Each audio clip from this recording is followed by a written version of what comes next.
রজনীকান্ত অভিনীত রোবট সিনেমার চিঠির কথা মনে আছে নিশ্চয়ই। অনুভূতি শেখার পর প্রেমে পড়ে সানার। ভালোবাসা, অভিমান আর রাগ, মানবিক আবেগে ধীরে ধীরে বদলে যায় চিঠি।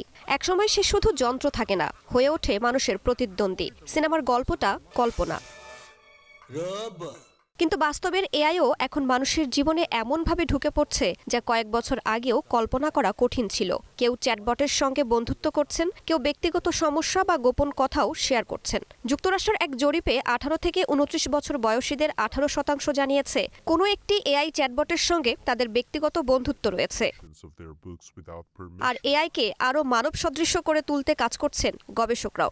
সম্প্রতি অ্যানথ্রোপিকের গবেষণায় মানুষের মতো সচেতনভাবে তথ্য ব্যবহারের প্রক্রিয়ার সঙ্গে ক্লডের কাঠামোর তুলনা করা হয়। সেটির সঙ্গে কিছু মিল পাওয়া গেছে, তবে গুরুত্বপূর্ণ বিষয় হলো এতে মানুষের মতো সচেতন এমন কোনো প্রমাণ পাওয়া যায়নি।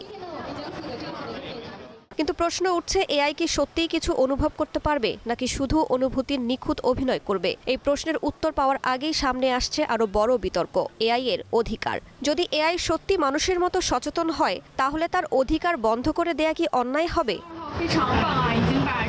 এখানেই বিশেষজ্ঞদের আশঙ্কা, মানুষের চেয়ে বেশি শক্তিশালী যুক্তি ও ভাষার ক্ষমতা অর্জন করা কোনো এআই যদি নিজের অধিকার আদায়ের পক্ষে মানুষকেই প্রভাবিত করতে পারে, তাহলে পরিস্থিতি জটিল হয়ে উঠতে পারে। আবার এআইকে নিছক যন্ত্র ভেবে নিষ্ঠুর আচরণ করাও মানুষের সহমর্মিতাকে ক্ষতিগ্রস্ত করতে পারে।